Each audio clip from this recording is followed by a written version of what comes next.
ಹಗ್ಗ ಅಂತಾರೆ. ಇದನ್ನು ನಾನು ಚಿಕ್ಕವಳಾಗಿದ್ದಾಗಲೂ ಸಹ ಇದನ್ನು ನಾನು ಬಾವಿಲಿ ನೀರು ಸೇದಿದ್ದೀನಿ. ಬಾವಿಯಲ್ಲಿ ನನ್ನ ಹಳ್ಳಿಲಿ ಹೋದಾಗ ಅಜ್ಜಿ ಮನೆಯಲ್ಲಿ ಈ ದೊಡ್ಡ ದೊಡ್ಡ ಬಾವಿಗಳಲ್ಲಿ ಆಗ ರಾಟೆ ಅಂತ ಇರ್ತಾಯಿತ್ತು. ಆ ರಾಟೆಗೆ ಹಾಕೋಕ್ಕೆ ಈ ಥರ ದೊಡ್ಡ ದೊಡ್ಡ ಹಗ್ಗಗಳನ್ನು ಬಳಸ್ತಾ ಇದ್ರು. ಪ್ರತಿಯೊಬ್ಬರು ಮನೆಯಲ್ಲಿ ನೀರು ಸೇದೋ ಹಗ್ಗ ಇರ್ತಾಯಿತ್ತು.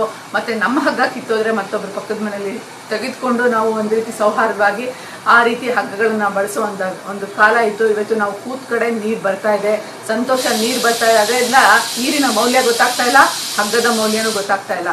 ನಾವು ಈ ನಾಗರಿಕತೆ ಬದಲಾಗೋಕ್ಕೆ ಎಷ್ಟೊಂದು ಬದಲಾವಣೆ ಕಾರಣ ಆಗಿರುತ್ತೆ. ಇವತ್ತು ಹಗ್ಗದಲ್ಲಿ ನೀರು ಸೇದುವಾಗ ನಮ್ಮ ತೋಳು ಭಾಳ ಸ್ಲಿಮ್ ಆಗಿರ್ತಾ ಇತ್ತು, ಮತ್ತು ಹೆಂಗಸರು ಸ್ಲಿಮ್ ಆಗಿರ್ತಾ ಇದ್ರು. ಇವತ್ತೆಲ್ಲ ನಾವು ಗುಂಡಿಗಾಗ್ಬಿಟ್ಟಿದ್ದೀವಿ. ಯಾಕಂದರೆ ಗುಂಡುಮಣಿ ಆಗಿರೋದು ಎಲ್ಲ ಮೆಷಿನ್ ಮೇಲೆ ನಾವು ನಿರ್ಭರ ಆಗಿದ್ದೀವಿ. ಆತ್ಮನಿರ್ಭರ ಅಲ್ಲ, ಮೆಷಿನ್ ಮೇಲೆ ನಾವು ಅವಲಂಬಿತರಾಗಿದ್ದೀವಿ.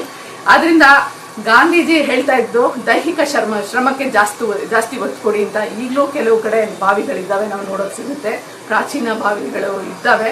ಆದರೆ ಅದಕ್ಕೆ ಮೋಟ್ರನ್ನ ಅಳವಡಿಸ್ಕೊಂಡು ನಾವು ಹಳೆಯ ಸಂಪ್ರದಾಯವನ್ನು ಬಿಟ್ಟಿದ್ದೀವಿ.